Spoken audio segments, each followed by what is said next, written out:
السلام عليكم ورحمة الله وبركاته. الحمد لله رب العالمين،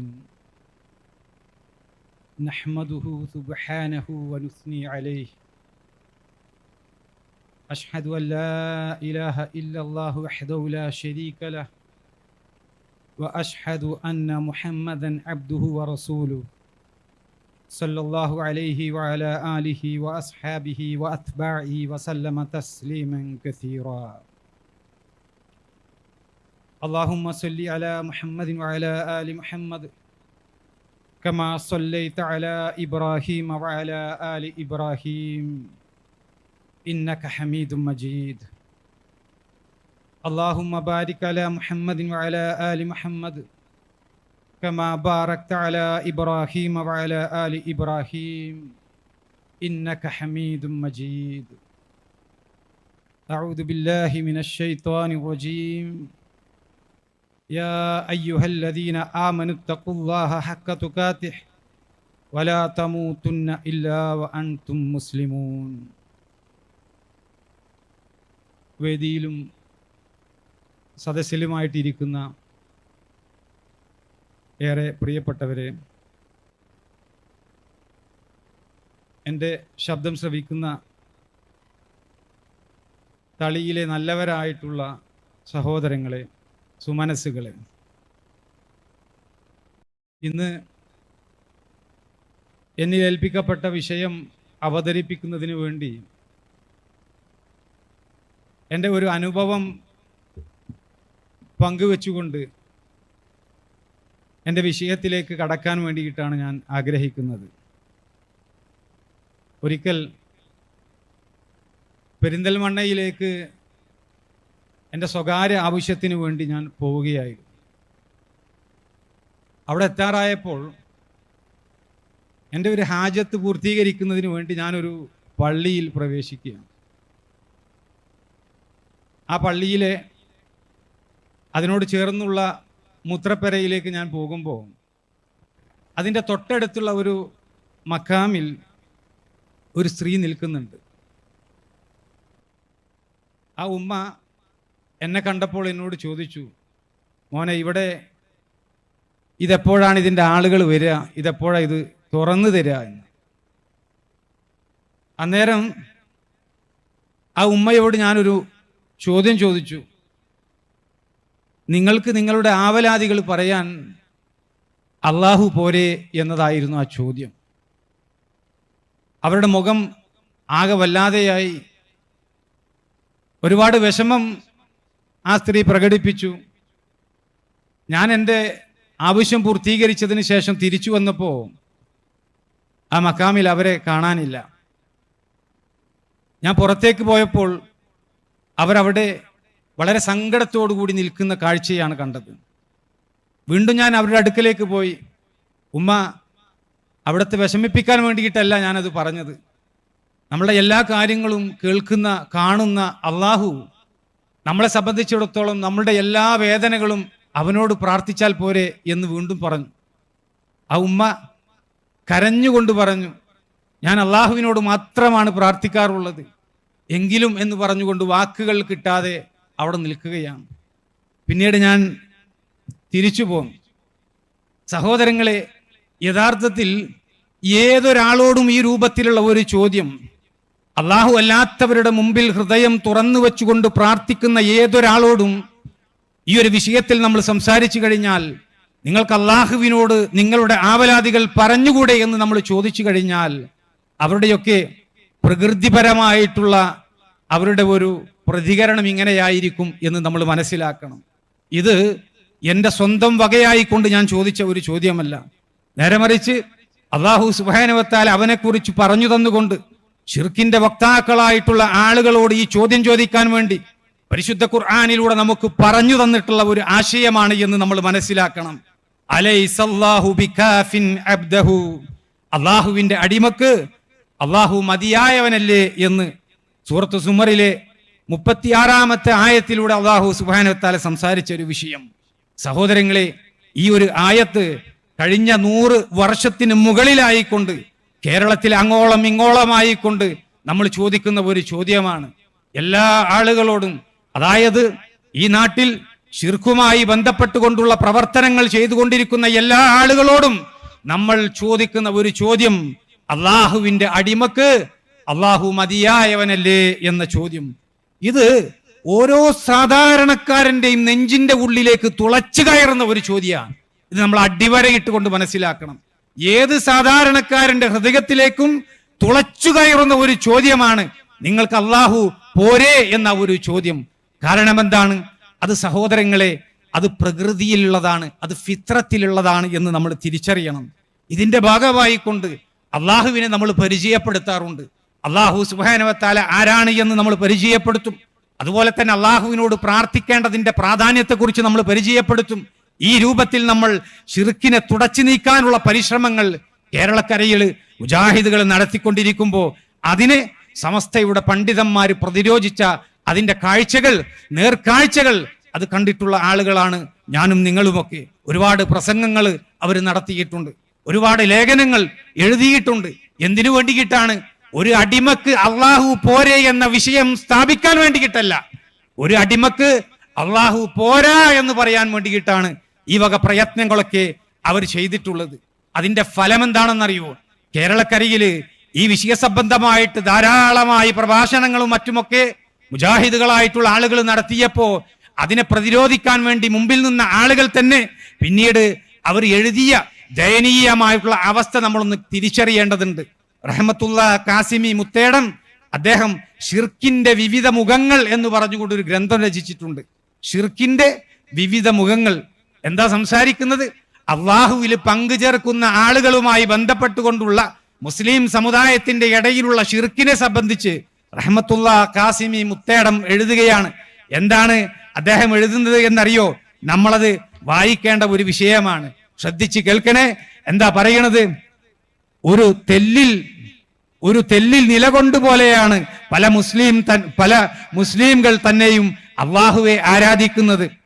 എന്തെങ്കിലും ബുദ്ധിമുട്ടോ അള്ളാഹുവിന്റെ വല്ല പരീക്ഷണമോ അവർക്ക് വന്നുപെട്ടാൽ അവർ ഏകനായ അള്ളാഹുവിന്റെ അപ്രമാദിത്വത്തെയും പരമാധികാരത്തെയും മറന്ന് താൽക്കാലിക ലാഭത്തിനായി ഷിർക്കിന്റെ അപ്പോസ്തലന്മാരുടെ മഠങ്ങളിൽ അഭയം കണ്ടെത്തുന്നു. അത്തരക്കാർക്ക് ഇഹലോകവും പരലോകവും നഷ്ടമായിരിക്കുന്നുവെന്ന് ഖുർആൻ സ്പഷ്ടമാക്കുന്നു. എന്നിട്ട് റഹ്മത്തുള്ള കാസിമി തുടർന്ന് പറയുകയാണ്, എനിക്ക് പരിചയമുള്ള ഒരു അബൂബക്കർ ഹാജിയുണ്ട്. കേൾക്കണേ, എനിക്ക് പരിചയമുള്ള ഒരു അബൂബക്കർ ഹാജിയുണ്ട്. അദ്ദേഹം കുട്ടിയുണ്ടാകാൻ ഹജ്ജിന് പോയി, മക്കയിലും മദീനയിലും പോയി. തന്റെ പണം തീർന്നതല്ലാതെ അദ്ദേഹത്തിന് ഒരു കുഞ്ഞിക്കാല് കാണാൻ ഭാഗ്യം ലഭിച്ചില്ല. അങ്ങനെ വന്നപ്പോൾ അദ്ദേഹം അള്ളാഹുവിലുള്ള തന്റെ പ്രതീക്ഷകളെ വലിച്ചെറിഞ്ഞ് ഷിർക്കിന്റെ കൊത്തളങ്ങളിലേക്ക് ആത്മീയ പ്രയാണം നടത്തി. സന്താന ലബ്ധിക്കായി അയാൾ തുലാഭാരം നടത്തി. സന്യാസി മഠങ്ങളിലും ആനന്ദ ധ്യാന കേന്ദ്രങ്ങളിലും ആയിരങ്ങൾ സംഭാവന നൽകി. അങ്ങനെ അദ്ദേഹത്തിന് സന്താന സൗഭാഗ്യമുണ്ടായി എന്നാണ് പറയണത്. എന്നിട്ട് ഇദ്ദേഹം ചെയ്ത ഷിർക്ക് എന്താണ് എന്ന് ഇവിടെ റഹ്മത്തുള്ള കാസിമി വിശദീകരിക്കുന്നുണ്ട്. സഹോദരങ്ങളെ, ഇത് ഒരു പ്രശ്നമായിക്കൊണ്ട് മുസ്ലിം സമുദായത്തിന്റെ ഉള്ളിലുള്ള ഷിർക്കുമായി ബന്ധപ്പെട്ടുകൊണ്ട് അങ്ങനെ വേറെ ഹൈന്ദവ ആരാധനാ കേന്ദ്രങ്ങളിലേക്കും മറ്റുമൊക്കെ മഠങ്ങളിലേക്കും മറ്റുമൊക്കെ പോയിക്കൊണ്ട് ആയിരങ്ങൾ സംഭാവന നൽകിക്കൊണ്ട് അള്ളാഹു അല്ലാത്തവരിലേക്ക് ജീവിതം സമർപ്പിക്കുന്ന ഒരു വിഷയം റഹ്മത്തുള്ള കാസിമി ദയനീയമായിട്ടുള്ള മുസ്ലിം സമുദായത്തിന്റെ അവസ്ഥയെ വിശദീകരിച്ചുകൊണ്ട് നമ്മുടെ മുമ്പിൽ ഈ ഒരു ഗ്രന്ഥത്തിലൂടെ പരിചയപ്പെടുത്തി തരിക. ഞാനൊന്ന് ചോദിക്കട്ടെ സഹോദരങ്ങളെ, എന്റെ ശബ്ദം ശ്രവിക്കുന്ന നല്ലവരായിട്ടുള്ള ആളുകളെ, ആരാണ് യഥാർത്ഥത്തിൽ അബൂബക്കർ ഹാജിയെ പോലെയുള്ള ഇതുപോലെയുള്ള നമ്മുടെ സഹോദരങ്ങളെ ഷിർക്കിന്റെ കേന്ദ്രങ്ങളിലേക്ക് പോകാൻ വേണ്ടിയിട്ടുള്ള അവസരങ്ങൾ ഉണ്ടാക്കിയിട്ടുള്ളത്? ആരാണ് ഇതിനുള്ള ഉത്തരവാദി? ആരുടെ പ്രസംഗം കേട്ടിട്ടാണ്, ആരുടെ വയല് കേട്ടിട്ടാണ്, ആരുടെ പ്രഭാഷണങ്ങൾ കേട്ടിട്ടാണ് ഈ രൂപത്തിലുള്ള വിശ്വാസം അവരുടെ ഹൃദയങ്ങളിലേക്ക് കയറി വന്നത്? നമ്മൾ ശരിക്കും ചിന്തിക്കണം. ഇവിടത്തെ ഹൈന്ദവരായിട്ടുള്ള സഹോദരങ്ങളെ പ്രസംഗങ്ങൾ കേട്ടിട്ടാണോ അവർ ആ മഠങ്ങളിലേക്ക് പോയിട്ടുള്ളത്? ഈ രൂപത്തിലുള്ള സഹായങ്ങളൊക്കെ നമുക്ക് കിട്ടാൻ, ഈ രൂപത്തിലുള്ള മാർഗങ്ങളൊക്കെ നമുക്ക് സ്വീകരിക്കാൻ അതിലൊരു തടസ്സവുമില്ല എന്ന് അബൂബക്കർ ഹാജിയെ പോലെയുള്ള ആളുകൾ മനസ്സിലാക്കാനുള്ള കാരണം എന്താ? ഇവിടത്തെ ഹൈന്ദവരായിട്ടുള്ള സഹോദരങ്ങളുടെ പ്രസംഗങ്ങൾ കേട്ടിട്ടാണോ? ക്രൈസ്തവരായിട്ടുള്ള സഹോദരങ്ങളുടെ പ്രസംഗങ്ങൾ കേട്ടിട്ടാണോ? അല്ല എന്ന് നമ്മൾ ഉത്തരം പറയും. പിന്നെ ആത്മാർത്ഥമായിട്ടൊന്ന് ചോദിക്കട്ടെ, മുജാഹിദുകളുടെ പ്രസംഗം കേട്ടിട്ടാണോ ഇങ്ങനെയുള്ള കേന്ദ്രങ്ങളിലേക്ക് ആളുകൾ പോകുന്നത്? അതിനും തീർച്ചയായിട്ടും അല്ല എന്ന് എല്ലാവർക്കും ഉത്തരം പറയാൻ സാധിക്കും. ഇവിടെയാ സമസ്തയുടെ പ്രസംഗം കേട്ടിട്ടാണ് ഈ രൂപത്തിൽ ആളുകൾ മാറിപ്പോകുന്നത്. അതായത് സമസ്തയുടെ പ്രസംഗം കേട്ടിട്ട് അള്ളാഹു അല്ലാത്ത ആളുകളിലേക്ക്, അള്ളാഹു അല്ലാത്ത കേന്ദ്രങ്ങളിലേക്ക് സഹായം അപേക്ഷിച്ചുകൊണ്ട് ഈ രൂപത്തിലുള്ള ആളുകളൊക്കെ അങ്ങനെ പോകാൻ കാരണം അവരുടെ ഹൃദയത്തിന്റെ ഉള്ളിൽ തൗഹീദ് സ്ഥാപിക്കേണ്ട സ്ഥലത്ത് ശിർക്കിൻ്റെതായിട്ടുള്ള വചനങ്ങള് അവരുടെ ഹൃദയങ്ങളിലേക്ക് കയറ്റിവിട്ടു എന്നുള്ളതാ അതിന്റെ ഒരു മാരകമായിട്ടുള്ള ഒരു വിഷം അവരുടെ ഹൃദയത്തിലേക്ക് കയറി എന്നുള്ളതാ സഹോദരങ്ങളെ ഈ അവസ്ഥയിൽ നമ്മൾ മനസ്സിലാക്കേണ്ടത്. ഇത് ഖുർആൻ പഠിച്ചാൽ ഉണ്ടാകുമോ? ഒരിക്കലുമില്ല. പരിശുദ്ധ ഖുർആൻ പഠിച്ചു കഴിഞ്ഞാൽ ഈ രൂപത്തിലുള്ള അവസ്ഥയിൽ നിന്നൊക്കെ ആളുകളെ മോചിപ്പിക്കാൻ വേണ്ടി സാധിക്കും. പക്ഷേ പരിശുദ്ധ ഖുർആനിനോട് എന്ത് നിലപാടാണ് ഈ ആളുകൾ സ്വീകരിച്ചിട്ടുള്ളത്? ഒരു കാലത്ത് നമ്മൾ നമ്മുടെ നാട്ടിൽ ഖുർആൻ ക്ലാസ്സുകൾ എടുക്കുന്ന സമയത്ത് ഖുർആനിനെ ക്ലാസ്സിലാക്കുകയാണ് എന്ന് പറഞ്ഞുകൊണ്ട് കളിയാക്കിയ ഒരു കാലഘട്ടം കേരളക്കരയിൽ കഴിഞ്ഞുപോയിട്ടുണ്ട്. എങ്ങനെ? ഖുർആനിനെ ക്ലാസ്സിലാക്കുകയാണ് എന്നാണ്, അവരതിനെ കളിയാക്കുകയാണ് ചെയ്തിട്ടുള്ളത്. ആ കാലഘട്ടത്തിൽ ഇവർ എഴുതിയിട്ടുള്ള ഒരു പുസ്തകമുണ്ട്, EK ഹസൻ മുസ്ലിയാർ എഴുതിയതാ, തഹ്ദീറുൽ ഇഖ്വാൻ മിൻ തർജമത്തിൽ ഖുർആൻ. ആ ഗ്രന്ഥത്തില് ഖുർആനിന്റെ അർത്ഥങ്ങളും പൊതുജനങ്ങളുമായുള്ള ബന്ധവും അദ്ദേഹം വിശദീകരിക്കുന്നുണ്ട്. എന്താണ് അവിടെ അദ്ദേഹം പറയുന്നത്? ഖുർആനിൽ നിന്ന് ഒരായത്തിന്റെയും അർത്ഥം പഠിക്കൽ പൊതുജനങ്ങൾക്ക് നിർബന്ധമില്ല. ഓതൽ നിർബന്ധമായത് ഫാത്തിഹ മാത്രമാണ്. അതും അർത്ഥം പഠിക്കൽ നിർബന്ധമില്ല, പ്രത്യേക സുന്നത്തുമില്ല. ഓതുന്നതും ചൊല്ലുന്നതുമായ കാര്യങ്ങളിൽ ചിന്തിക്കൽ എന്ന് പറഞ്ഞുകൊണ്ട് തുടർന്നിങ്ങനെ അതിനെ വിശദീകരിക്കുക. നമ്മളൊന്ന് ആലോചിച്ച് നോക്കിയേ, പരിശുദ്ധ ഖുർആൻ അത് അർത്ഥം പഠിക്കൽ നമുക്ക് നിർബന്ധമില്ല എന്ന് പഠിപ്പിക്കുകയാണ്. എന്നിട്ടോ നമുക്ക് ഓതൽ നിർബന്ധമായിട്ടുള്ള ഒരേ ഒരു അധ്യായം അത് സൂറത്തുൽ ഫാത്തിഹയാണ്. പക്ഷേ സൂറത്തുൽ ഫാത്തിഹയുടെയും അർത്ഥം പഠിക്കൽ നമ്മളെ സംബന്ധിച്ചിടത്തോളം അത് സുന്നത്തായിട്ടുള്ള ഒരു കാര്യമല്ല എന്നാണ് EK ഹസൻ മുസ്ലിയാർ മുമ്പ് എഴുതിയത്. ഏതാ കാലഘട്ടം? മറന്നുപോകരുത്. അതായത് പരിശുദ്ധ ഖുർആനിനെ നമ്മൾ ഖുർആൻ ക്ലാസ് എടുത്തുകൊണ്ട് ആളുകളെ പഠിപ്പിച്ചിരുന്ന ഒരു കാലഘട്ടത്തിലാണ്. അതിനെ പരിഹസിച്ചുകൊണ്ട് ഖുർആൻ പഠന രീതികളെയൊക്കെ മൊത്തത്തിൽ ആക്ഷേപിച്ചുകൊണ്ട് ഇവർ രംഗത്ത് വന്ന സമയത്താ. പക്ഷെ നമ്മൾ അത് അവഗണിക്കുകയാ ചെയ്തത്. ആ ആരോപണം അത് ശരിയല്ല എന്ന് സമൂഹത്തെ പഠിപ്പിച്ചു, കൃത്യമായിട്ട് അത് ബോധ്യപ്പെടുത്തി. അതിന്റെ അടിസ്ഥാനത്തിൽ പരിശുദ്ധ ഖുർആനിന്റെ പഠനം വളരെ സജീവമായിട്ട് നമ്മൾ മുന്നോട്ട് കൊണ്ടുപോയി. ആളുകളിൽ മാറ്റങ്ങൾ ഉണ്ടായി, ജനങ്ങളിൽ മാറ്റങ്ങൾ ഉണ്ടായി. ഓരോ വീട്ടിൽ നിന്നും പർദ്ദ ധരിച്ചുകൊണ്ട് സ്ത്രീകള് ഖുർആൻ ക്ലാസ്സിലേക്ക് ഇങ്ങനെ ഒഴുകിപ്പോവുകയാണ്. അപ്പൊ പിന്നെ അതിനെ തടയിടാൻ വേണ്ടിയിട്ട് സാധിക്കണം. അപ്പൊ എന്താ അവർ ചെയ്തത്? ഫാത്തിഹയുടെ മഹത്വം എന്ന് പറയുന്ന ഒരു ഗ്രന്ഥമുണ്ട്, സയ്യിദ് ഹബീബ് തുറാബ് തലപ്പാറ. അദ്ദേഹം അതിലൂടെ പറയുകയാണ്. അതായത് എന്താണ് അദ്ദേഹം പറയുന്നത്? മുസ്ലിമായ ഒരാളുടെ ദൈനംദിന ജീവിതത്തിൽ നിന്ന് അടർത്തി മാറ്റാനാകാത്ത വിധം പൂരിതമായി നിൽക്കുന്ന ഫാത്തിഹയുടെ മഹത്വം നാം അറിഞ്ഞിരിക്കണം.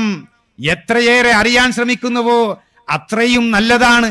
ഫാത്തിഹയുടെ അർത്ഥവും ആശയവും പൊരുളും മഹത്വവും എല്ലാവരും പഠിക്കണം, സവിശേഷതകൾ അറിയണം. പൂർവികരായ മഹത്തുക്കൾ സൂറത്തുൽ ഫാത്തിഹയെ എങ്ങനെ പരിഗണിച്ചു എന്നും അറിയണം എന്ന. എവിടേക്കാ പോണത്? പൂർവികരായിട്ടുള്ള ആളുകളിലേക്ക്. അതായത് മുജാഹിദുകളായിട്ടുള്ള ആളുകൾ നമ്മുടെ നാട്ടിൽ സലഫിയത്തുമായി ബന്ധപ്പെട്ട വിഷയങ്ങൾ പ്രചരിപ്പിക്കാറുണ്ട്. ദീൻ പഠിക്കേണ്ടത് സലഫുകളിൽ നിന്നാണ്, പൂർവസൂരികളായിട്ടുള്ള ആളുകളിൽ നിന്നാണ്. അവരെങ്ങനെ പരിശുദ്ധ ഖുർആനിനെ പഠിച്ചു മനസ്സിലാക്കി, അവരെങ്ങനെ ഹദീസുകളെ മനസ്സിലാക്കി, അതേ ആശയത്തിൽ അതേ രൂപത്തിൽ നമ്മളും പഠിക്കണമെന്ന് സമൂഹത്തെ പഠിപ്പിച്ചു. അപ്പോ അതിലേക്ക് ഇവര് വ്യംഗ്യമായി കൊണ്ട് പറഞ്ഞുകൊണ്ട് അതിലേക്ക് കടന്നു വരികയാണ്. ഖുർആൻ പഠിക്കണം, ഫാത്തിഹ പഠിക്കണം, അത് നമ്മൾ മനസ്സിലാക്കണം. പൂർവസൂരികളായിട്ടുള്ള ആളുകൾ പരിശുദ്ധ ഖുർആൻ എങ്ങനെ പാരായണം ചെയ്തു, അതിന്റെ അർത്ഥം എങ്ങനെ മനസ്സിലാക്കി, ആ രൂപത്തിലേക്ക് നമ്മൾ തിരിച്ചെത്തണം എന്ന് പറയേണ്ട സ്ഥിതിവിശേഷത്തിലേക്ക് സമസ്തയുടെ പണ്ഡിതന്മാർ എത്തി എന്നുള്ളതാ സഹോദരങ്ങളെ. മുജാഹിദ് പ്രസ്ഥാനത്തിന്റെ പ്രബോധന പ്രവർത്തനത്തിന്റെ ഒരു റിസൾട്ട് ആയിക്കൊണ്ട്, ഒരു എളിയ റിസൾട്ട് ആയിക്കൊണ്ട് നമ്മൾ മനസ്സിലാക്കേണ്ടത്.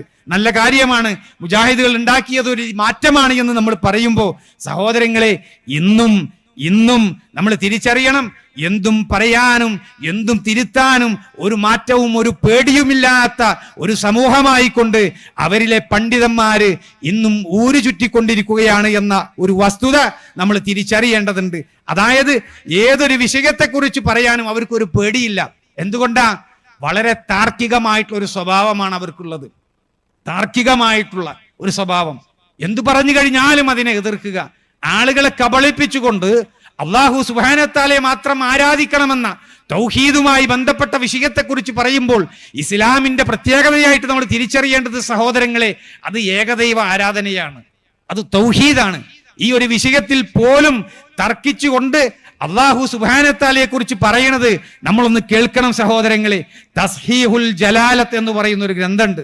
PM സെയ്ദ് മുഹമ്മദ് മുസ്ലിയാർ മന്നാർ അദ്ദേഹം എഴുതിയതാണ്.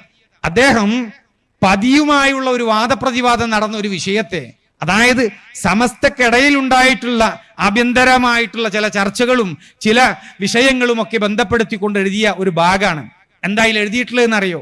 ബഹുമാനപ്പെട്ട പതി അബ്ദുൽ ഖാദർ മുസ്ലിയാരുമായി വാദപ്രതിവാദത്തിന് ഒരുങ്ങിയ പണ്ഡിതനായ EK അബൂബക്കർ മുസ്ലിയാരോട് മഹാപണ്ഡിതനും മുദരിസുമായ ബഹുമാനപ്പെട്ട നെയ്യൻ മുഹമ്മദ് മുസ്ലിയാർ ചോദിച്ചു, താങ്കൾ ജലാലത്തിന്റെ ഇസ്മിനെ പറ്റി പതിയുമായി വാദപ്രതിവാദത്തിന് തയ്യാറാണെന്ന് കേട്ടു. പതിയുടെ ചോദ്യത്തിന് താങ്കൾ എന്ത് മറുപടിയാണ് കൊടുക്കുന്നത്? ഈ ഒരു ചോദ്യം ചോദിച്ചപ്പോഴേ സമസ്തയുടെ വലിയ പണ്ഡിതൻ അദ്ദേഹം കൊടുത്ത മറുപടി ഇവർ തന്നെ എഴുതി വെക്കുകയാണ്.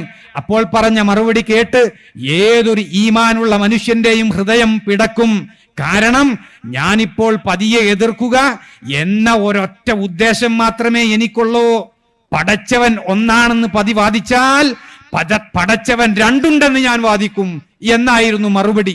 ആ മഹാനായ പണ്ഡിതൻ ഇത് കേട്ടപ്പോൾ ശരീരം തരിച്ചുപോയി എന്നാണ് അടുത്തുണ്ടായിരുന്നവരോട് പറഞ്ഞത് എന്നാണ്. ഇത് സമസ്ത എഴുതി വെച്ചതാണ്. എന്താ അവരുടെ ഉദ്ദേശം? അല്ലാഹു സുബ്ഹാനഹു വ തആലയുമായി ബന്ധപ്പെട്ടുകൊണ്ടുള്ള വിഷയം സമൂഹത്തിന്റെ മുമ്പിൽ പഠിപ്പിക്കുമ്പോൾ എതിരാളികളായിട്ടുള്ള ആളുകൾ അള്ളാഹു ഏകനാണ് എന്ന് പഠിപ്പിച്ചാൽ, അല്ല അള്ളാഹു രണ്ടുണ്ട് എന്ന് പറയാനും ഞാൻ മടിക്കില്ല എന്ന് ധൈര്യപൂർവം സമസ്തയുടെ പണ്ഡിതന്മാർ എഴുതി വെച്ച കാര്യ സഹോദരങ്ങളെ ഞാൻ നിങ്ങളെ വായിച്ചു കേൾപ്പിച്ചത്. ഈ രൂപത്തിൽ ഇങ്ങനെ ചിന്തിക്കുന്ന, ഇങ്ങനെ സമൂഹത്തിന്റെ മുമ്പിൽ ഇസ്ലാമിനെ പരിചയപ്പെടുത്തുന്ന ആളുകളെ സംബന്ധിച്ചിടത്തോളം അവർക്ക് എന്തും പറയാൻ, ഏത് വിഷയവും അള്ളാഹുവിനെ പേടിക്കാതെ വിളിച്ചു പറയാൻ ഒരു ഭയം ഉണ്ടാവില്ല എന്നുള്ളത് നമ്മൾ തിരിച്ചറിയണം. അതിന്റെ ഒരു ഉദാഹരണം കൂടി ഞാൻ നിങ്ങളുടെ മുമ്പിൽ വായിച്ചു കേൾപ്പിക്കാം. ഇത് എൻ കൗമിയ എന്ന് പറയുന്ന സോവനീറാണ്. എൻ കൗമിയ എന്താണ് ഈ സോവനീറിൽ? അതിൽ 5-ാമത്തെ പേജിൽ ഒരു കൂടിക്കാഴ്ചയുണ്ട്. താജുൽ ഉലമ സയ്യിദ് അബ്ദുറഹ്മാൻ അൽ ബുഖാരി അദ്ദേഹം AP സമസ്തയുടെ ഉള്ളാൾ തങ്ങളുമായിട്ട് നടത്തിയ ഒരു കൂടിക്കാഴ്ചയാണ്. ഈ ഒരു കൂടിക്കാഴ്ച ഈ സോവനീറിൽ എഴുതാൻ ചില വിഷയങ്ങളുണ്ട്. ഇന്ന് നടക്കുന്ന സമകാലികവുമായി ബന്ധപ്പെട്ടുകൊണ്ടുള്ള ചില രാഷ്ട്രീയ വിഷയങ്ങളിൽ ചില രാഷ്ട്രീയ നേതാക്കന്മാരെ പോയി കാണുന്നതും മറ്റുമൊക്കെയായി ബന്ധപ്പെട്ടുകൊണ്ടുള്ള ഒരു ചർച്ചയാണ്. ആ ചർച്ചയുടെ ഭാഗമായി കൊണ്ട് ഇവർ എഴുതുകയാണ്. എന്താ എഴുതി വെച്ചതെന്നറിയോ? അതായത് വരക്കൽ മുല്ലക്കോയ തങ്ങളുടെ വാതിലിന് മുമ്പിൽ മണിക്കൂറുകളോളം രാഷ്ട്രീയ തമ്പുരാക്കന്മാര് കാത്തുനിന്നിരുന്ന ആ ഒരു പ്രതാപകാലം ഇപ്പോൾ തിരിച്ചു പിടിച്ചിരിക്കുകയാണ് എന്ന് പറഞ്ഞിട്ട് പണ്ഡിതന്മാരുടെ കതകിന് മുമ്പിൽ കാത്തു നിൽക്കേണ്ടവരാണ് രാഷ്ട്രീയക്കാർ. നോക്കണേ, പണ്ഡിതന്മാരുടെ കതകിന് മുമ്പിൽ കാത്തു നിൽക്കേണ്ടവരാണ് രാഷ്ട്രീയക്കാർ. അല്ലാതെ രാഷ്ട്രീയക്കാരുടെ തീരുമാനത്തിനനുസരിച്ച് ദീൻ വ്യാഖ്യാനിക്കേണ്ടവരല്ല പണ്ഡിതന്മാർ. എന്നിട്ട് എന്താണ് അവർ പറയണെന്നറിയോ? ഭക്തന്മാരായ പണ്ഡിതന്മാരെ അല്ലാഹു തആല വരെ ഭയപ്പെടുന്നു എന്നാണ് എഴുതി വെച്ചിട്ടുള്ളത്. നോക്കണേ, അല്ലാഹു സുബ്ഹാനഹു വ തആല ആരെ ഭയപ്പെടുന്നു എന്നാ പറയണത്? ഭക്തന്മാരായിട്ടുള്ള പണ്ഡിതന്മാരെ, സമസ്തയിലെ പണ്ഡിതന്മാരെ അല്ലാഹു സുബ്ഹാനഹു വ തആല ഭയപ്പെടുന്നു എന്ന് ഈ സോവനീരിലെ 8-ാമത്തെ പേജിൽ അവരത് പച്ചയായിട്ട് എഴുതി വെച്ചിരിക്കുകയാണ്. അപ്പൊ അള്ള പോലും പേടിക്കുന്ന ഈ പണ്ഡിതന്മാരുടെ അടുക്കലേക്ക് ഇവിടുത്തെ രാഷ്ട്രീയ പ്രവർത്തകരായിട്ടുള്ള ആളുകൾ കടന്നു വരേണ്ടതുണ്ട് എന്ന് അവർ എഴുതി വെക്കുമ്പോ, സഹോദരങ്ങളെ, ഈ ഒരു പണ്ഡിതന്മാർ ഏത് രൂപത്തിലായിരിക്കും, എങ്ങനെയായിരിക്കും നമ്മുടെ സമുദായത്തിൽപ്പെട്ട ആളുകളെ അവർ നയിക്കുക എന്നുള്ളതിനെ കുറിച്ച് കൃത്യമായിട്ടുള്ള ഒരു ബോധം നമ്മളെ സംബന്ധിച്ചിടത്തോളം ഉണ്ടാകണം. കാരണം നമ്മുടെ പരലോകവുമായി ബന്ധപ്പെട്ടുകൊണ്ടുള്ള വിഷയമാണ് ഇത്. ഇത് നിസ്സാരമായിട്ടുള്ള ഒരു കാര്യമല്ല. പിയോഗ വിഷയങ്ങൾ ആളുകളെ പഠിപ്പിക്കുമ്പോ സഹോദരങ്ങളെ, നമ്മൾ ഇതെന്തിനാ തുടക്കത്തിൽ പറഞ്ഞതെന്നറിയോ? അതായത് അള്ളാഹുവിനെ മാത്രം ആരാധിക്കണം. നമ്മുടെ ആരാധനയിൽ മർമ്മപ്രധാനമായിട്ടുള്ള പ്രാർത്ഥന അള്ളാഹുവിന്റെ മുമ്പിൽ മാത്രമേ നമ്മൾ അർപ്പിക്കാൻ പാടുള്ളൂ എന്ന ഗൗരവമായിട്ടുള്ള ഇസ്ലാമിന്റെ ലാ ഇലാഹ ഇല്ലല്ലാഹയുടെ സന്ദേശം നമ്മൾ എത്തിക്കുമ്പോൾ ഇസ്തിഹാസയുടെ പേരിൽ, തവസ്സുലിന്റെ പേരിൽ ശിർക്കിന്റെ കേന്ദ്രങ്ങളിലേക്ക് ഇവർ ആളുകളെ നയിച്ചു കൊണ്ടിരിക്കുക. അതിനിടയിൽ ആളുകൾക്ക് ചില സംശയങ്ങൾ ഉണ്ടായി. അള്ളാഹുവിനെ മാത്രം ആരാധിക്കണമെന്ന് പറയുമ്പോൾ, അള്ളാഹുവിനോട് മാത്രം പ്രാർത്ഥിക്കണമെന്ന് മുജാഹിദുകളായിട്ടുള്ള സലഫികളായിട്ടുള്ള ആളുകൾ പറയുമ്പോൾ, ചില ആളുകൾക്ക് സ്ഥിരമായി കൊണ്ട് മുഹിയുദ്ദീൻ ഷേഖിനെയും ബദരീങ്ങളെയും ഒക്കെ വിളിച്ചു പ്രാർത്ഥിച്ചിരുന്ന ആളുകൾക്ക് ചില സംശയം. അപ്പൊ ആ സംശയം അവർ പോയിട്ട് ചോദിക്കുകയാണ്. ആ സംശയം ചോദിക്കുന്നത് ആരോടാണ്? പൊന്മള അബ്ദുൽ ഖാദർ മുസ്ലിയാരോടാ ചോദിക്കുന്നത്. ആ വിഷയ സംബന്ധമായിട്ട് ചോദിച്ച് അതിന് മറുപടി നൽകിയത് ശിഥില തന്ത്രങ്ങൾ ശാന്തി മന്ത്രങ്ങൾ എന്ന് പറയുന്ന നുസ്രത്തുൽ ഖുത്ബ പ്രസിദ്ധീകരിച്ചിട്ടുള്ള ഒരു ഗ്രന്ഥം നമുക്ക് കാണാൻ പറ്റും. അത് 5-ാമത്തെ ചോദ്യം. എന്താ ചോദ്യം? മുഹിയുദ്ദീൻ ഷേഖെ രക്ഷിക്കണേ, ബദരീങ്ങളെ കാക്കണേ എന്നിങ്ങനെ മരിച്ചുപോയവരെ വിളിച്ച് പ്രാർത്ഥിക്കുന്നത് അത് അനുവദനീയമാണോ? അനുവദനീയമാണ് എങ്കിൽ വിശുദ്ധ ഖുർആനിലോ സ്വഹീഹായ ഹദീസിലോ അങ്ങനെ പറഞ്ഞിട്ടുണ്ടോ? ഉണ്ടെങ്കിൽ ആ ആയത്തും ആ ഹദീസും ഒക്കെ ഒന്ന് വ്യക്തമാക്കി തരുമോ എന്ന ചോദ്യം. എന്താ മറുപടി കൊടുക്കുന്നത്? അനുവദനീയമാണ്. നോക്കണേ, അനുവദനീയമാണ്. ഖുർആനിലും ഹദീസിലും അത് പറഞ്ഞിട്ടുണ്ട്. അള്ളാഹു പറയുന്നു, നിങ്ങളെ സഹായിക്കുന്നവർ അള്ളാഹുവും അവന്റെ പ്രവാചകരും വിശ്വാസികളും ഈമാനിൽ പരിപൂർണതയുള്ളവരും മാത്രമാകുന്നു. സൂറത്ത് മാഇദ 55-ാമത്തെ ആയത്ത് എന്ന്.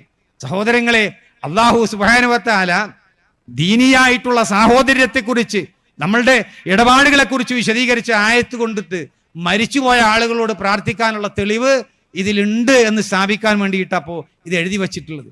എത്ര പച്ചയായിട്ടുള്ള പരിശുദ്ധ ഖുർആനിനോട് കാണിക്കുന്ന ദുർവ്യാഖ്യാനമാണ് എന്നുള്ളത് നമ്മൾ തിരിച്ചറിയണം. ഇങ്ങനെ ഈ രൂപത്തിലുള്ള ശിക്ഷണം ലഭിച്ച ഒരു സമൂഹം, സഹോദരങ്ങളെ, നമ്മൾ ഗൗരവപൂർവ്വം ഒന്ന് ആലോചിച്ച് നോക്കിയേ. ഈ ഒരു സമൂഹത്തിന്റെ മുമ്പിൽ പോയിട്ട് നിങ്ങൾക്ക് അള്ളാഹു പോരേ എന്ന് നമ്മൾ ചോദിച്ചാൽ അത് പരിശുദ്ധ ഖുർആൻ നൽകിയ സന്ദേശമാണ്. മക്ക മുശ്രിക്കുകളോട് ഈ ഒരു ചോദ്യം ചോദിച്ചപ്പോ അവരുടെ ഹൃദയത്തിന്റെ ഉള്ളിലേക്ക് തുളച്ചു കയറിയിട്ടുള്ള ഒരു ചോദ്യമാണ് അത്. അതുകൊണ്ട് അവർക്ക് പരിവർത്തനമുണ്ടായി. ആ രൂപത്തിലുള്ള പരിവർത്തനം നമ്മുടെ നാട്ടിലുള്ള സഹോദരങ്ങൾക്കും ഉണ്ടായി. ധാരാളക്കണക്കിന് ആളുകൾ ഇങ്ങനെ സലഫി ആശയത്തിലേക്ക്, യഥാർത്ഥ ആശയത്തിലേക്ക്, അള്ളാഹുവിനെ മാത്രമേ ഇനി മുതൽ ഞാൻ ആരാധിക്കുകയുള്ളൂ, ആ ആരാധനയുടെ മർമ്മപ്രധാനമായിട്ടുള്ള പ്രാർത്ഥന അള്ളാഹുവിന്റെ മുമ്പിൽ മാത്രമേ സമർപ്പിക്കുകയുള്ളൂ എന്ന് തുറന്നു പറഞ്ഞു. ആ തുറന്നു പറയുന്നത് വലിയ ഒരു അടിയായി. ഇത് മർമ്മപ്രധാനമായിട്ടൊരു വിഷയമാണ് എന്ന് ഇവരും അംഗീകരിക്കുന്ന ഒരു കാര്യമാണ്. സുന്നി അഫ്ഗാറിൽ നമുക്ക് കാണാം. അതായത് 2015 ആഗസ്റ്റ് 12 പുറത്തിറക്കിയ സുന്നി അഫ്ഗാർ. ആ സുന്നി അഫ്ഗാറിൽ ഇവർ പറയുന്നുണ്ട്, ഇവർ എഴുതുന്നുണ്ട്, പ്രാർത്ഥന മുഅ്മിനിന്റെ രക്ഷാകവചം എന്ന് പറയുന്ന അനസ് അതിരുമട അദ്ദേഹം എഴുതിയിട്ടുള്ള ലേഖനം 25-ാമത്തെ പേജ്. അതിൽ പറയാണ്, മനുഷ്യൻ അള്ളാഹു അല്ലാത്തവരിൽ നിന്ന് എല്ലാ പ്രതീക്ഷകളും വെടിഞ്ഞ് അവനെ മാത്രം വിളിക്കുന്ന പ്രവർത്തനമാണ് പ്രാർത്ഥന. ഇതുതന്നെയാണ് തൗഹീദിന്റെയും ഇഖ്ലാസിന്റെയും സത്ത. അതിലും ഉയർന്ന മറ്റൊരു ആരാധനയും ഇല്ല. എത്ര വ്യക്തമാണ് നോക്കിയേ. അതായത് മനുഷ്യൻ അള്ളാഹു അല്ലാത്തവരിൽ നിന്ന് എല്ലാ പ്രതീക്ഷകളും വെടിഞ്ഞിട്ട് അവനെ മാത്രം വിളിക്കുന്ന ഒരു പ്രവർത്തനമാണ് പ്രാർത്ഥന എന്നാണ്. ഇത് തന്നെയാണ് തൗഹീദിന്റെയും ഇഖ്ലാസിന്റെയും സത്ത എന്നാണ്.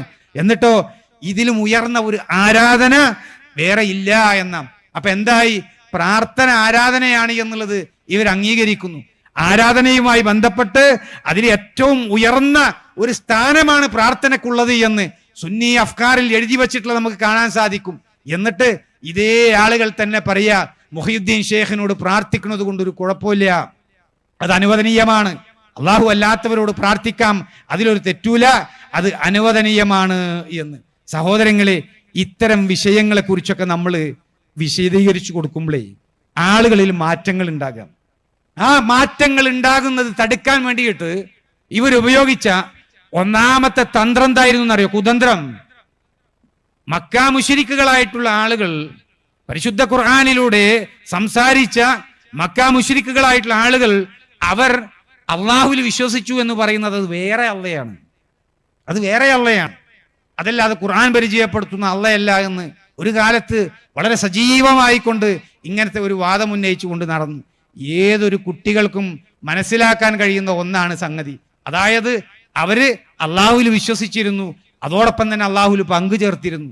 ഇതും സമസ്തയുടെ ഗ്രന്ഥങ്ങൾ നമുക്ക് ഉദ്ധരിച്ചുകൊണ്ട് അവരുടെ മുമ്പിൽ അവതരിപ്പിക്കാൻ കഴിയും. നമ്മുടെ പണ്ഡിതന്മാരത് ഭംഗിയായിട്ട് നിർവഹിക്കുകയും ചെയ്തു.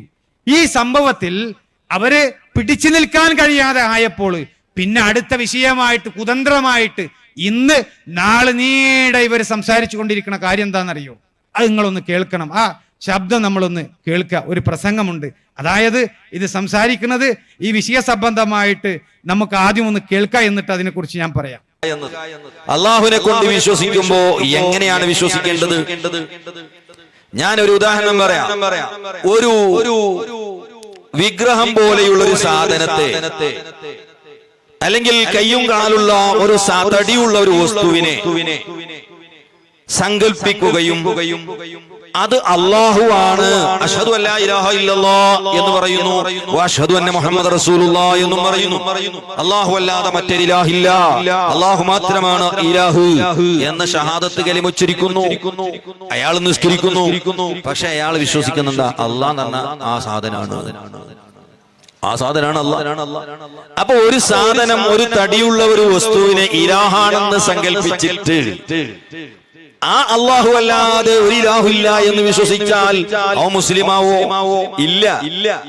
കാരണം അല്ലാഹുവിന് തടിയുണ്ട് എന്ന് ഒരുത്തൻ വിശ്വസിച്ചാൽ മഹാന്മാര് പറഞ്ഞവൻ കാഫിറാണ്. മാത്രമല്ല മിൻ ഉബാദിസ് സ്വനം, അവൻ വിഗ്രഹാരാധകനാണെന്ന് ഇമാം സുബുക്കി തന്റെ തബഖാത്തിൽ രേഖപ്പെടുത്തുന്നു.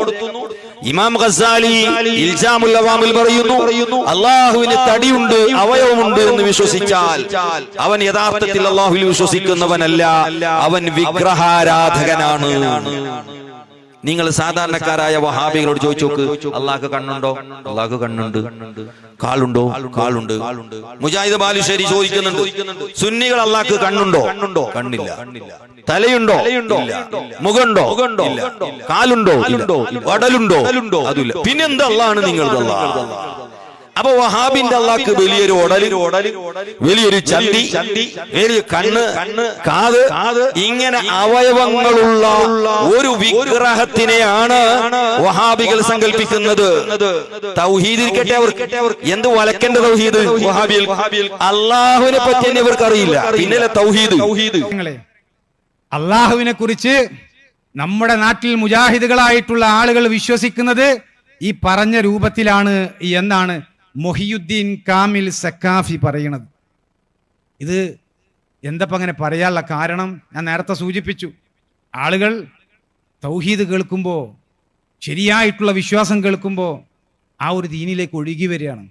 അത് തടയാൻ വേണ്ടിയിട്ട് മുജാഹിദുകളുടെ അള്ളാഹുവിലുള്ള വിശ്വാസം ഈ പറയുന്ന രൂപത്തിലാണ് എന്ന് ജനങ്ങൾക്കിടയിൽ തെറ്റിദ്ധരിപ്പിക്കുകയാണ്. അള്ളാഹു എന്ന് പറയുമ്പോൾ ഒരു വിഗ്രഹത്തെ പോലെയാണ് മുജാഹിദുകൾ വിശ്വസിക്കുന്നത് എന്ന്. സഹോദരങ്ങളെ, ഇത് കേൾക്കുന്ന ഈ നാട്ടിലെ തളിയിലെ നല്ലവരായിട്ടുള്ള ആളുകളെ നിങ്ങൾ ശ്രദ്ധിക്കണം. അതായത് അള്ളാഹു അല്ലാതെ യഥാർത്ഥത്തിൽ ആരാധനക്കർഹനായി ആരും തന്നെ ഇല്ല എന്ന് ഒരാൾ പറഞ്ഞാൽ അവർ ഈ രൂപത്തിൽ അള്ളാഹുവിനെ കുറിച്ച് വിശ്വസിക്കുന്നത് കൊണ്ട് അവൻ കാഫിറാണ് എന്നാണ് ഇപ്പൊ പറഞ്ഞു വരുന്നത്. നമ്മളൊന്നും മുസ്ലിങ്ങളല്ല എന്നാണ്. യഥാർത്ഥത്തിൽ ഇവർ തന്നെ ആരോപണം ഉന്നയിക്കുക, എന്നിട്ട് ഇവർ തന്നെ അതിന് മറുപടിയും പറയുക എന്നുള്ള വിചിത്രമായിട്ടുള്ളൊരു സംഭവം അപ്പൊ നമ്മൾ ഈ കേട്ടത്. എന്താണ് സാധാരണക്കാരായിട്ടുള്ള ആളുകളുടെ വിശ്വാസം? ഇവിടെ പറഞ്ഞല്ലോ, സാധാരണക്കാരായിട്ടുള്ള ഒരാളുടെ വിശ്വാസം എന്ന് പറയുമ്പോൾ അത് ഫിത്രത്തിലുള്ളതാണ്, അത് തൗഹീദാണ്. ഒരു സാധാരണക്കാരായിട്ടുള്ള ആളുകളുടെ വിശ്വാസം. എല്ലാ ആളുകളും അള്ളാഹിനോട് പ്രാർത്ഥിക്കാൻ വേണ്ടി വെമ്പൽ കൊള്ളുന്ന ആളുകളാണ്.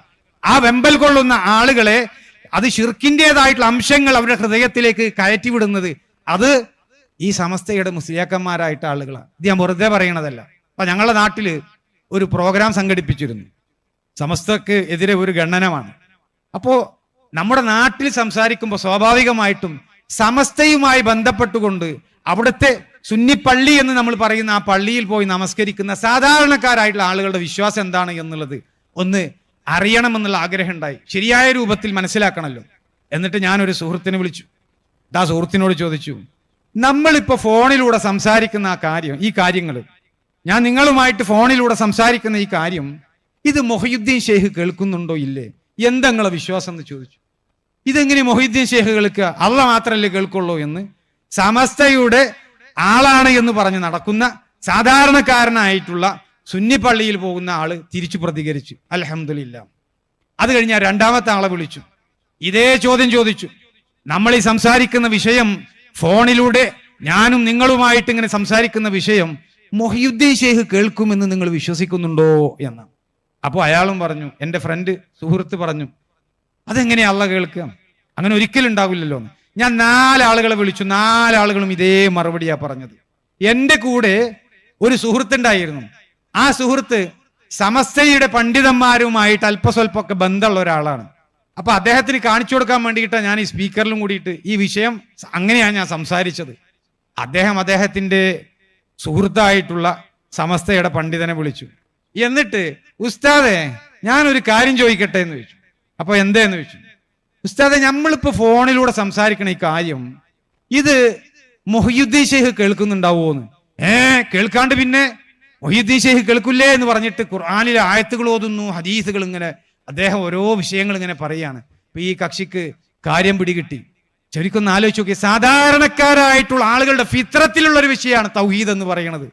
ആ തൗഹീദിനെ കേടാക്കാൻ, അവരിലേക്ക് ശിർക്കിന്റെ അംശം അവരുടെ ഹൃദയത്തിന്റെ ഉള്ളിലേക്ക് കൊണ്ടു ഒഴിക്കാൻ വേണ്ടിയിട്ട് പണിയെടുക്കുന്ന ആളുകളാണ് സമസ്ത എന്നുള്ളത്. സഹോദരങ്ങൾ, നിങ്ങളുടെ നാട്ടിൽ ഈ വിഷയം ഒന്ന് പരിശോധിച്ചാൽ നിങ്ങൾക്ക് അറിയാൻ സാധിക്കും.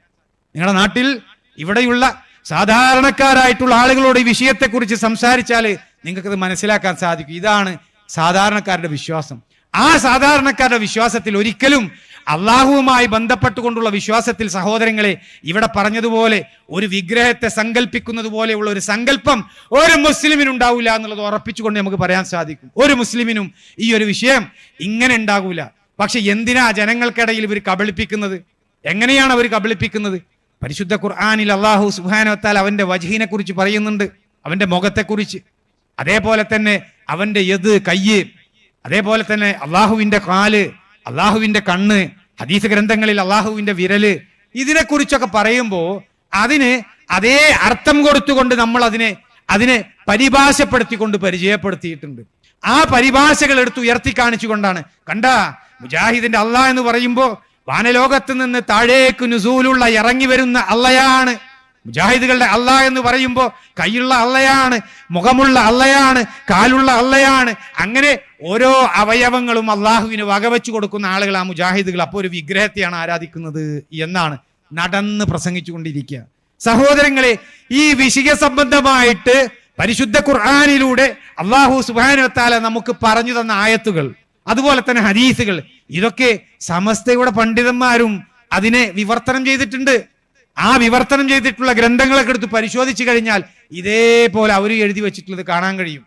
ആ എഴുതി വെച്ചത് ഇങ്ങനെ ഉയർത്തി കാണിച്ചിട്ട് നിങ്ങളുടെ വിശ്വാസം ഇതേപോലെയാണോ എന്ന് തിരിച്ചു ചോദിക്കല്ല നമ്മൾ ചെയ്യുന്നത്. നേരെ മറിച്ച് ഇതിന്റെ യഥാവിധി ഈ വക വിഷയങ്ങളിൽ സലഫു സാലിഹീങ്ങൾ എങ്ങനെയാണ്, ആദ്യത്തെ മുൻ തലമുറക്കാരായിട്ടുള്ള ആളുകൾ വിശ്വസിച്ചത് എങ്ങനെയാ, അവിടേക്ക് കൊണ്ടുപോകാൻ നമ്മൾ ചെയ്യേണ്ടത്. അത് കൊണ്ടുപോകാൻ വേണ്ടിയിട്ട് ഇത് സംബന്ധമായി ഇവർ തന്നെ എഴുതി വച്ചിട്ടുള്ള കാര്യങ്ങൾ നമ്മൾ മനസ്സിലാക്കണം. ഇങ്ങനെയുള്ള ആരോപണങ്ങൾ ആരെങ്കിലും പറയണത് കേട്ടാൽ അതിന്റെ സത്യാവസ്ഥ എന്താണ് എന്ന് തിരിച്ചറിയാൻ വേണ്ടിയിട്ടാണ് സഹോദരങ്ങളെ ഈ വിഷയം ഈ തളി സെന്ററിൽ വന്നുകൊണ്ട് സംസാരിക്കുന്നത്.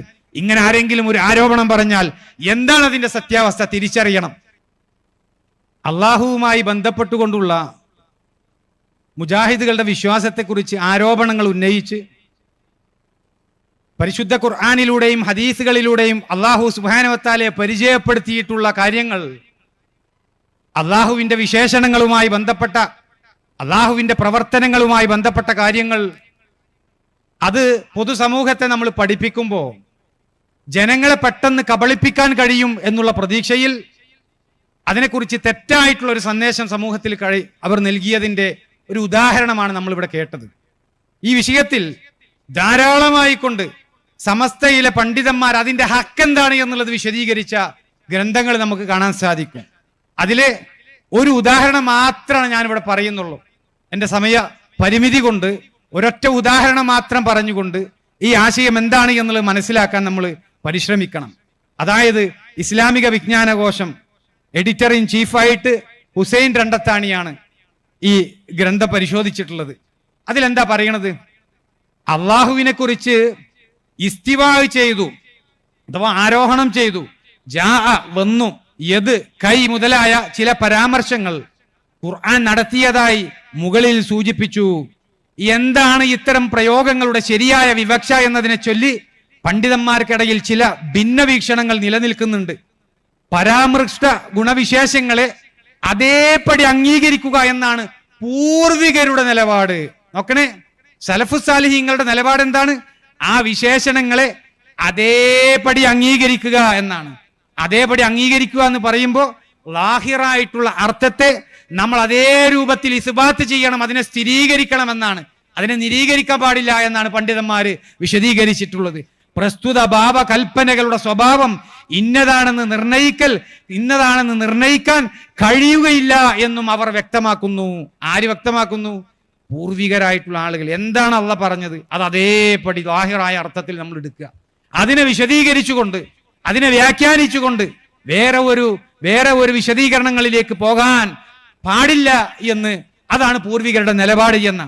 എന്നിട്ട് പറയാണ്, യുക്തിപരമായ മാനദണ്ഡങ്ങൾ മീസാനുൽ അഖലി അത് ഉപയോഗിച്ച് ഖുർആൻ സൂക്തങ്ങൾ വ്യാഖ്യാനിച്ച മുഅ്തസിലികൾ അഹ്ലുസുന്നത്തിന്റേതിന് ഘടകവിരുദ്ധമായ നിലപാടിലാണ് എത്തിച്ചേർന്നത്. സമക്ഷരിയാണ് മുഅ്തസിലി സമ്പ്രദായത്തിൽ ഖുർആൻ വ്യാഖ്യാനം ചെയ്തവരിൽ അഗ്രഗണ്യൻ.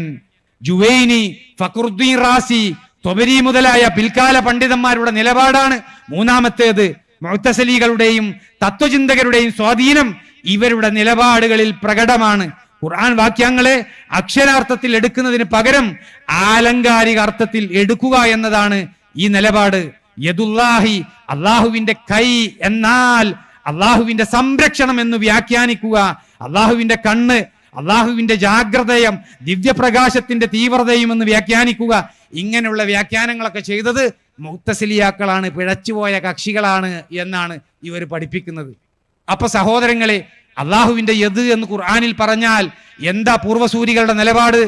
പൂർവസൂരികളുടെ നിലപാട് അതിനെ ഇസ്ബാത്ത് ചെയ്യലാണ്, അതിനെ സ്ഥിരീകരിക്കലാണ്, ലാഹിറായിട്ടുള്ള പ്രകടമായിട്ടുള്ള ബാഹ്യമായിട്ടുള്ള അർത്ഥത്തെ സ്വീകരിക്കലാണ് എന്ന് ഇവർ തന്നെ എത്രയോ ഗ്രന്ഥങ്ങളിൽ എഴുതി വച്ചിട്ടുള്ളത് വായിക്കാൻ സാധിക്കും. അതൊക്കെ എഴുതി വച്ചത് മാറ്റിവെച്ച് എന്നിട്ട് സാധാരണക്കാരായിട്ടുള്ള ആളുകളുടെ മുമ്പിൽ ഇതിനെ സലഫു സാലിഹീങ്ങൾ വിശദീകരിച്ചതുപോലെ സമൂഹത്തിന്റെ മുമ്പിൽ നമ്മൾ വിശദീകരിക്കുമ്പോൾ ഇത് കണ്ടോ, മുജാഹിദുകളുടെ വിശ്വാസം കണ്ടോ, അള്ളാഹുവിനെ കുറിച്ച് അള്ളാഹു ഇറങ്ങുന്നവനാണ്, അള്ളാഹു കൈയുള്ളവനാണ്, മുഖമുള്ളവനാണ് എന്നൊക്കെ പറഞ്ഞുകൊണ്ട് ആളുകളെ മൊത്തത്തിൽ തെറ്റിദ്ധരിപ്പിക്കുന്ന ഒരു അവസ്ഥയാണ് സമസ്തയുടെ ഈ കാലഘട്ടത്തിലുള്ള പണ്ഡിതന്മാർ സ്വീകരിച്ചിട്ടുള്ളത്. സഹോദരങ്ങളെ, ഈ വിഷയം ഇവിടെ പറയുമ്പോൾ ഗൗരവത്തിൽ നമ്മൾ മനസ്സിലാക്കണം, എവിടേക്കാണ് ഇവർ നമ്മളെ കൊണ്ടുപോകുന്നത്. അള്ളാഹുവിലുള്ള വിശ്വാസത്തിൽ തെറ്റായ വിശ്വാസം സ്വീകരിക്കാൻ എന്താണ് ഇവർ പഠിപ്പിക്കുന്നത്? അശ്അരി അഖീദയാണ് പഠിപ്പിക്കുന്നത്. എന്താണ് അശ്അരി അഖീദയിൽ ഇത് സംബന്ധമായിട്ട് പറയുന്നത്? അത് തഫ്വീദ് ചെയ്യാനാണ്. അതായത് അള്ളാഹു സുബ്ഹാനഹു വ തആല നമുക്ക് അറിയിച്ചു തന്ന കാര്യങ്ങൾ, അള്ളാഹിനെ കുറിച്ച് അറിയിച്ചു തന്ന ഈ കാര്യങ്ങൾ അതെല്ലാം അള്ളാഹുവിലേക്ക് വിടുക. നമുക്ക് അറിയില്ല എന്ന് പറയണം. അതിന്റെ മഅന എന്താണ്, അതിന്റെ അർത്ഥം എന്താണ് എന്ന് അറിയില്ല എന്ന് നമ്മൾ പറയണമെന്നുള്ളതാണ് ഇന്ന് സമസ്തയുള്ളത്. ഇതാണോ പൂർവ്വസൂരികളുടെ അഭിപ്രായം? സലഫുകളുടെ അഭിപ്രായം അങ്ങനെയല്ല. സലഫു സാലിഹീങ്ങൾ, മുൻഗാമികളായിട്ടുള്ള ആളുകളുടെ അഭിപ്രായം അങ്ങനെയല്ല. നേരെ മറിച്ച് അവർ ഏത് വിശ്വാസ സ്വീകരിച്ചിട്ടുള്ളത്? അവര് അതിനെ ഹഖീഖത്തോടു കൂടി എടുക്കുക ചെയ്തിട്ടുള്ളത്, യാഥാർത്ഥ്യത്തോടു കൂടിയിട്ട്.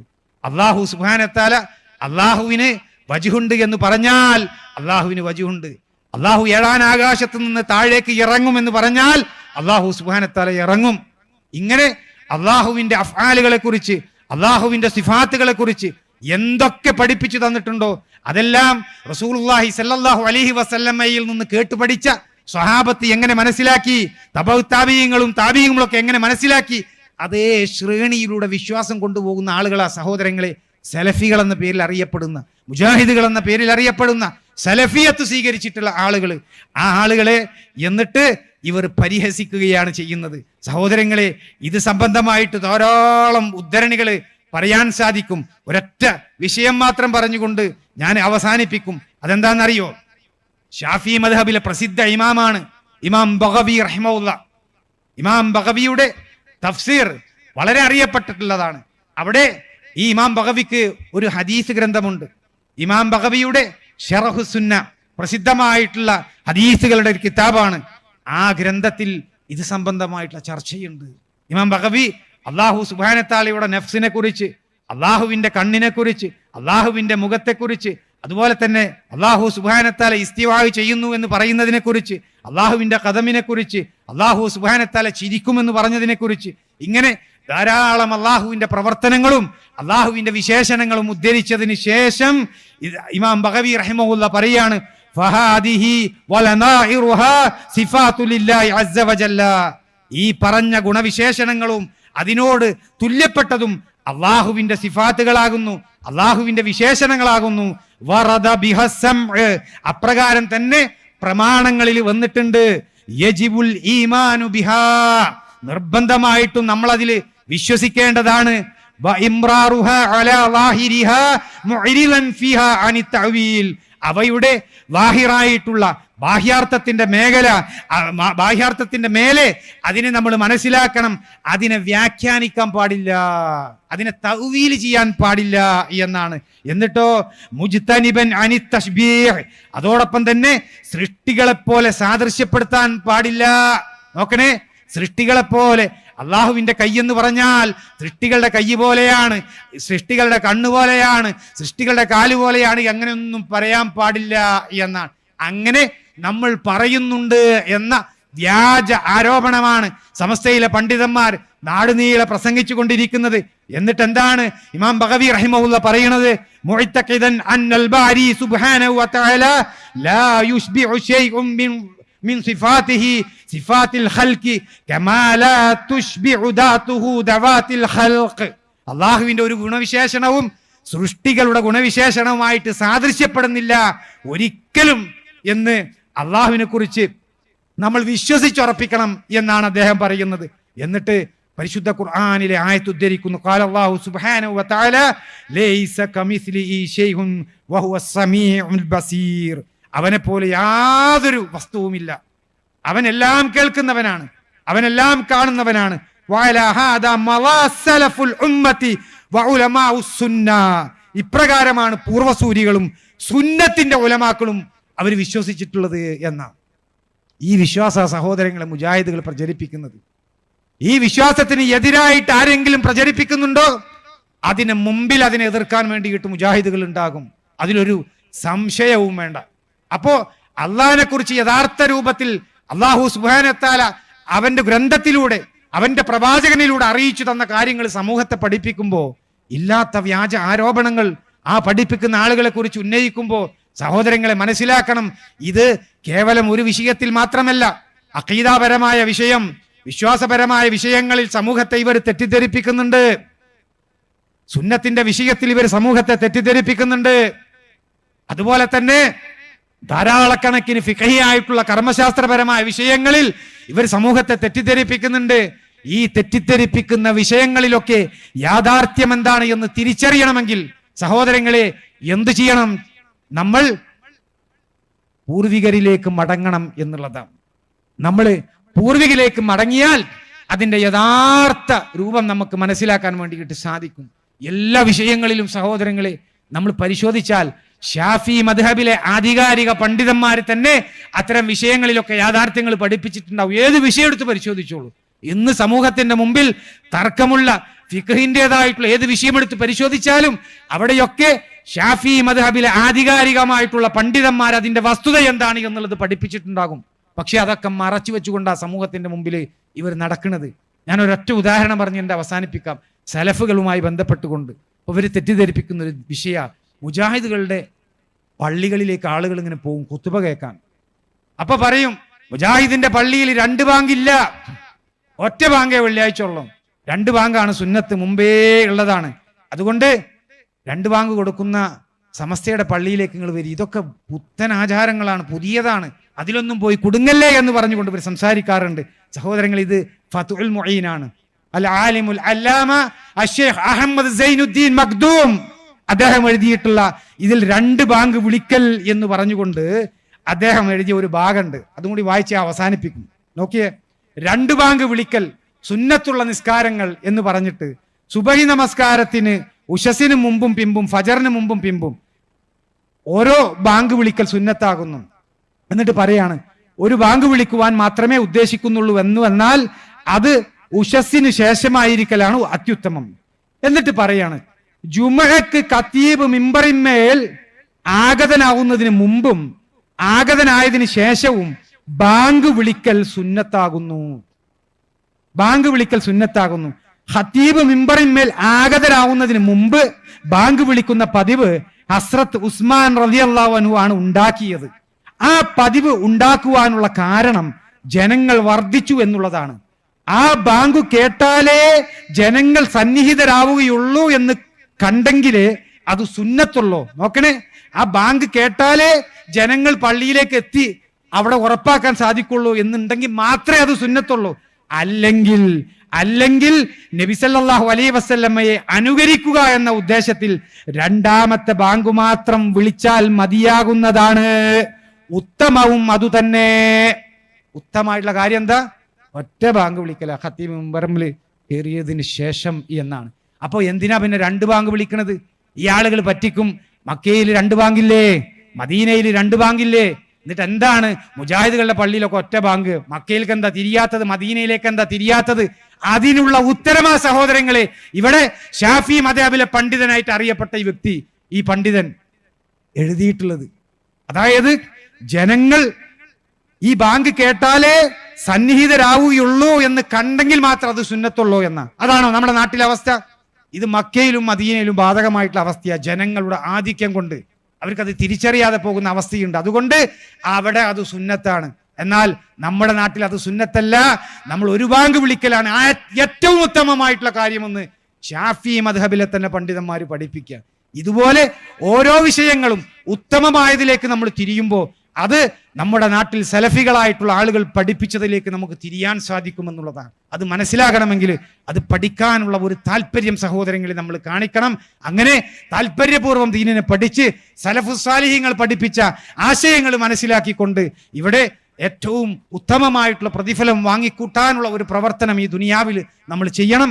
അതിന് അല്ലാഹു സുബ്ഹാനഹു വ തആല എനിക്കും നിങ്ങൾക്കും തൗഫീക്ക് നൽകി അനുഗ്രഹിക്കട്ടെ എന്ന് പ്രാർത്ഥിച്ചുകൊണ്ട് ഞാൻ നിർത്തുന്നു. വാഖിറു ദഅ്വാന അനിൽ ഹംദുലില്ലാഹി റബ്ബിൽ ആലമീൻ.